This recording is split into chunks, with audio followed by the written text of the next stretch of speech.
Ciclo menstrual.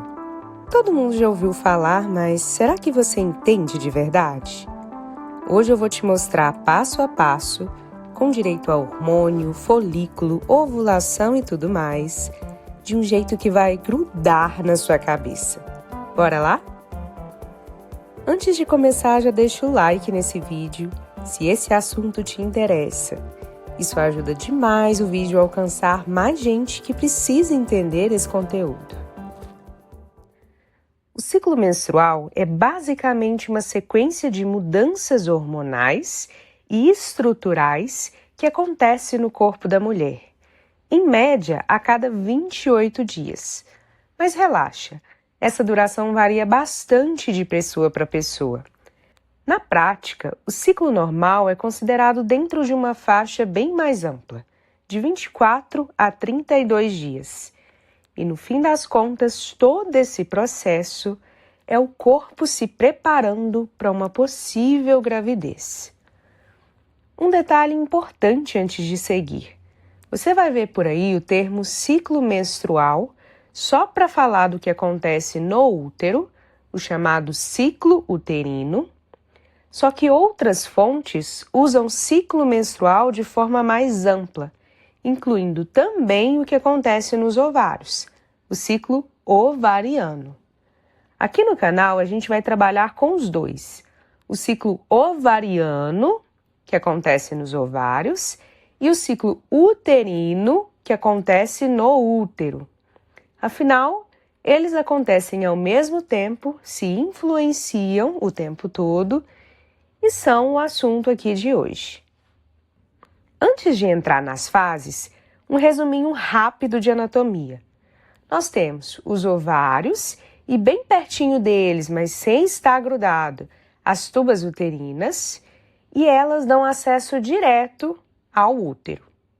Repassando a função, um dos ovários libera o óvulo. Geralmente só um dos dois ovários trabalha por mês.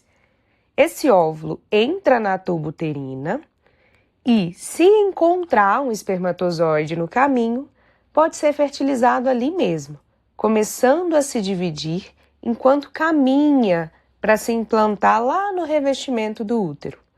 Se não for fertilizado, o óvulo simplesmente degenera e não se implanta em lugar nenhum. Anatomia relembrada, bora para as fases. Primeiro, pensa num relógio. O anel de fora é o ciclo uterino, o anel de dentro é o ciclo ovariano e os dois giram juntos, sincronizados, ao longo de um ciclo médio de 28 dias. O ciclo ovariano tem duas fases, fase folicular e lútea. O ciclo uterino tem 3 fases, fluxo menstrual, proliferativa e secretora. Começando com a fase 1, fluxo menstrual. No dia 1, o revestimento do útero começa a descamar. Essa é a famosa menstruação. Essa descamação dura, em média, uns 5 dias. Mas, de novo, isso varia de pessoa para pessoa.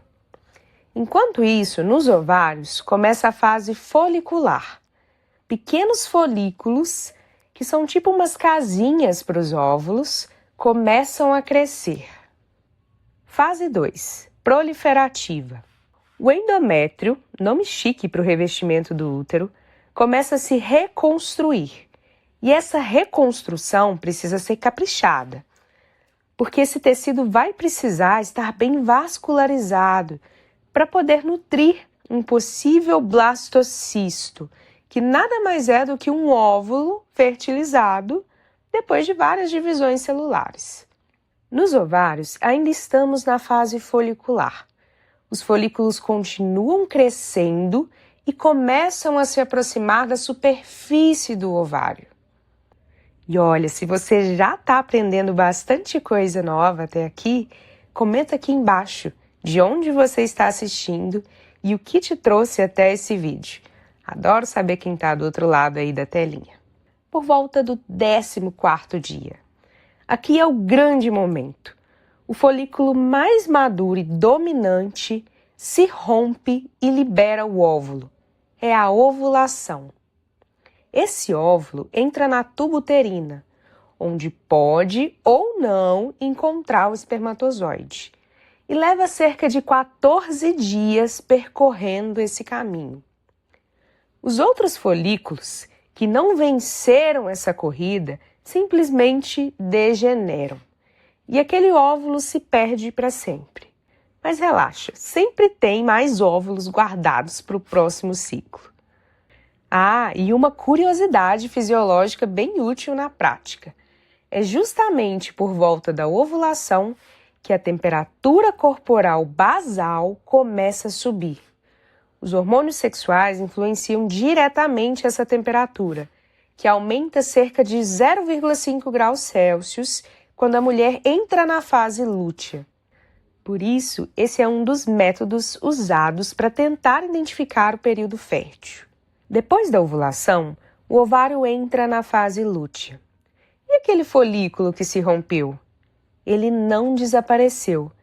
Ele se transforma numa estrutura chamada corpo lúteo, que vai começar a secretar hormônios para ajudar o útero a se preparar para uma possível implantação. Fase secretora. No útero, o endométrio continua se espessando, se preparando para receber um blastocisto. Se a implantação não acontecer, o corpo lúteo degenera.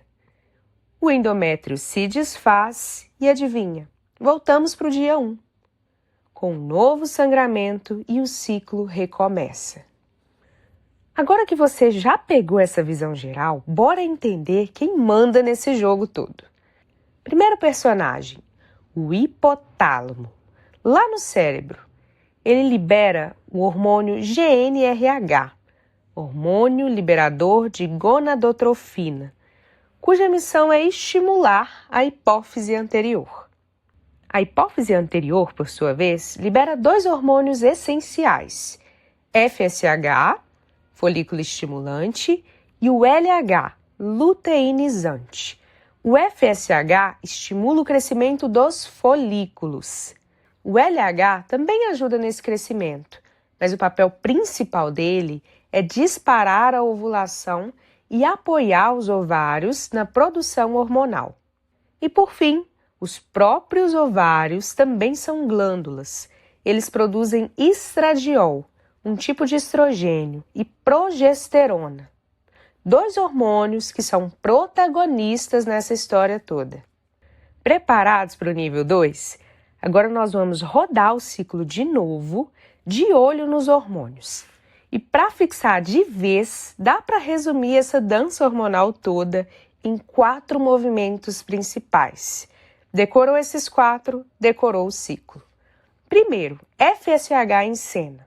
O FSH é liberado e chega até o ovário, estimulando o folículo a captar o ovócito e maturá-lo até formar o óvulo.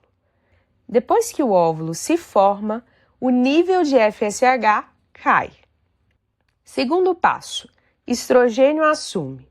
O estrogênio começa a subir para estimular a formação do endométrio, aquele tecido gelatinoso e bem vascularizado que vai receber o embrião se ele aparecer.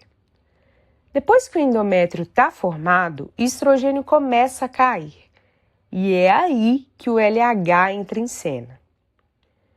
Terceiro passo, LH no comando. O LH sobe e no seu pico estimula a ovulação, a liberação do óvulo que passa a caminhar pela tuba uterina por cerca de 14 dias. Depois desse pico, o LH cai e é quando a progesterona começa a subir. Quarto e último passo. A progesterona prepara o terreno. A progesterona sobe para preparar o endométrio para fixação do embrião. Lembra da dica, progesterona, ela é progestação. Agora, olhando com mais detalhe para esse mesmo processo pelo eixo hormonal. Dia 1. Fluxo menstrual. O corpo lúteo do ciclo anterior já degenerou. Então, estradiol e progesterona despencam. Essa queda faz os vasinhos do endométrio se contraírem, cortando o fluxo sanguíneo. E é isso que causa a menstruação. Início da fase folicular. O hipotálamo libera o GnRH em pequenas quantidades, estimulando a liberação também discreta de FSH e LH. O FSH ativa os receptores dos folículos pequenos, estimulando o crescimento deles, que, crescendo, começam a produzir o estradiol. Só que nesse momento, os níveis de estradiol ainda estão bem baixos. Isso gera um feedback negativo no hipotálamo e na hipófise, mantendo FSH e LH baixinhos. Fase proliferativa. O estradiol crescente estimula o endométrio a se espessar. Presta atenção nessa próxima parte, porque é a que mais cai em prova. E se esse vídeo está te ajudando a entender isso melhor, já deixa um like, sério, isso me ajuda muito a saber que vale a pena continuar fazendo esse tipo de conteúdo. Seguindo, final da fase folicular, a virada do jogo. Um folículo se destaca como dominante e passa a produzir cada vez mais estradiol. E é aqui que mora a pegadinha. Níveis altos fazem o oposto, estimulam. Isso é o feedback positivo. Quando o estradiol atinge um pico, dispara mais GnRH, que dispara mais FSH e principalmente um pico enorme de LH. Cerca de um dia depois, tem-se a ovulação. Fase lútea. O LH ajuda o folículo rompido a virar o corpo lúteo, que passa a secretar estradiol e progesterona. Fase secretora. Estradiol e principalmente progesterona mantêm o endométrio espessado. Junto, eles fazem um feedback negativo forte no hipotálamo e na hipófise. Afinal, se existe uma possível gravidez em curso, não faz sentido nenhum começar a desenvolver novos folículos agora, não é mesmo? Se não houve implantação, o corpo lúteo degenera, estradiol e progesterona despencam e o endométrio perde a sua sustentação. E voltamos ao dia 1. Com a menstruação e um novo ciclo começando, já que a queda hormonal libera o hipotálamo do feedback negativo. Vamos fechar agora tudo com um quadro geral. Imagina um gráfico com os níveis hormonais ao longo dos 28 dias. No dia 1, tudo baixo. De repente, o estradiol começa a subir, produzido lá pelos folículos que estão crescendo. Quando bate um certo nível, FSH e LH também sobem. E o estradiol no pico dispara o pico de LH, que gera a ovulação. Depois da ovulação, o corpo lúteo assume e passa a secretar estradiol e progesterona. Sem implantação, o corpo lúteo degenera, os hormônios despencam e o ciclo reinicia.